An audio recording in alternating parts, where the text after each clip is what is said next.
Deodar R&B state દ્વારા કરોડો રૂપિયાના ખર્ચે બનાવેલ રેલવે ઓવરબ્રિજ હજી સુધી અંધારપટમાં. આંતરરાષ્ટ્રીય બોર્ડર નડાબેટ વાવ અને થરાદને જોડતો મુખ્ય રેલવે ઓવરબ્રિજ ગુજરાત સરકાર દ્વારા ટ્રાફિક સમસ્યાથી મુક્તિ બને અને એક ગામથી બીજા ગામને જોડતા રોડ રસ્તાઓ અને પુલ બનાવી લોકોને થતી મુશ્કેલીનો ઉકેલ લાવવામાં અનેક પ્રયત્નો હાથ ધરવામાં આવતા હોય છે. જેમાં બનાસકાંઠા જિલ્લાના દિયોદર ખાતે 1 વર્ષ અગાઉ કરોડો રૂપિયાના ખર્ચે તૈયાર થયેલા રેલવે ઓવરબ્રિજનું ઉદ્ઘાટન વિધાનસભાના અધ્યક્ષ શંકરભાઈ ચૌધરીના હસ્તે કરાયું હતું. જેમાં આ રેલવે ઓવરબ્રિજ આંતરરાષ્ટ્રીય બોર્ડર નડાબેટ તેમજ વાવ સોયગામ અને લાખણીને જોડતો મુખ્ય રેલવે ઓવરબ્રિજ છે.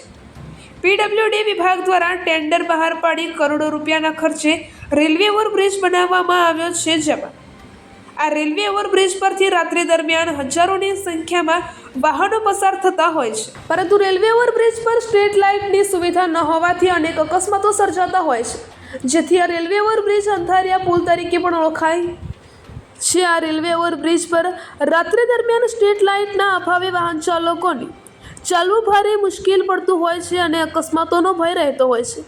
પરંતુ રેલવે ઓવરબ્રિજના ઓપનિંગનો 1 વર્ષનો સમયગાળો વીતી ગયો છતાંય પીડબ્લ્યુડી વિભાગ દ્વારા હજુ સુધી સ્ટ્રીટ લાઇટની સુવિધા કરવામાં આવી નથી. જેમાં આ બ્રિજ પર તંત્ર દ્વારા સત્વરે સ્ટ્રીટ લાઇટની સુવિધા કરવામાં આવે તેવી લોકમાંગ ઉઠવા પામી છે.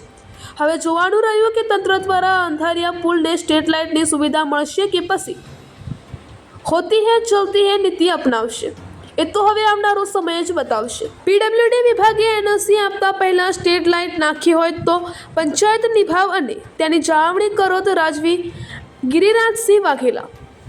આ બાબતે દિયોદર રાજવી અને ગ્રામ પંચાયત સરપંચ ગિરિરાજસિંહ વાઘેલાએ જણાવેલ કે 1 વર્ષ પહેલા બનાવેલ રેલવે બ્રિજની પીડબ્લ્યુડી વિભાગે એનઓસી આપવા પહેલા સ્ટ્રીટ લાઇટ નાખી હોત તો પંચાયત તેની નિભાવ અને જાળવણી રાખવા તૈયાર છે, પરંતુ હજુ સુધી સ્ટ્રીટ લાઇટના અભાવથી આ રેલવે ઓવરબ્રિજ અંધારિયા પુલ તરીકે ઓળખાઈ આવે છે. અહેવાલ પ્રદીપસિંહ વાઘેલા, દિયોદર, બનાસકાંઠા. આપ રેલવે ઓવરબ્રિજની વાત કરો છો ત્યારે પીડબ્લ્યુડી ડિપાર્ટમેન્ટે આનું ટેન્ડર બહાર પાડ્યું. આ ટેન્ડર સિસ્ટમના પ્રક્રિયાથી ખૂબ વિલંબ બાદ આ ફ્લાયઓવર ગોકળ ગતિએ ચાલતો હતો એ માંડ પૂરો થયો. લોકો 3, 3.5, 4 વર્ષ સુધી પરેશાન થયા. ટ્રાફિકની સમસ્યા, રેલવે ફાટક બંધ રહેતી હતી એની સમસ્યાથી લોકો માંડ ઉભરીને એમાંથી ફ્લાયઓવરનું ઉદ્ઘાટન થઈ ગયું છે. પણ એ દુઃખની વાત છે કે એ અંધારિયો પુલ તરીકે ઓળખાય છે. એમાં ખરેખર સ્ટ્રીટ લાઇટ નાખવાની જવાબદારી જે તે ડિપાર્ટમેન્ટની હતી.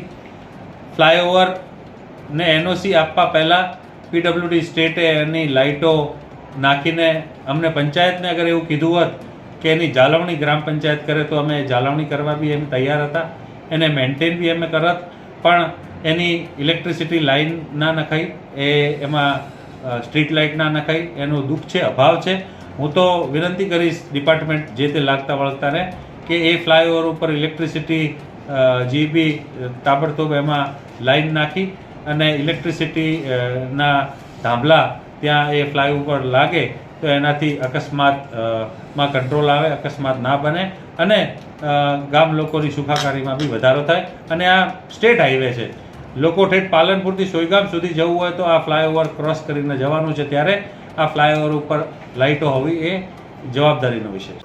દિયોદર રેલવે ઓવરબ્રિજ બનેલો છે 2023માં બનેલો છે. એમાં આજે 2024 ચાલે છે. હજી સુધી તંત્રએ લાઇટો ગોઠવી નથી. આ લાઇટોના કારણે અંધારભટ રહે છે. એમાં કોઈ પણ દુર્ઘટના બનશે તો તંત્ર જવાબદાર રહેશે. અહીંથી નડાબેટથી મોડીને પાલનપુર સુધીના વાહન અહીંથી પસાર થાય છે. ચાલતી મહિલાઓ પણ અહીં વોકિંગ કરવા આવે છે.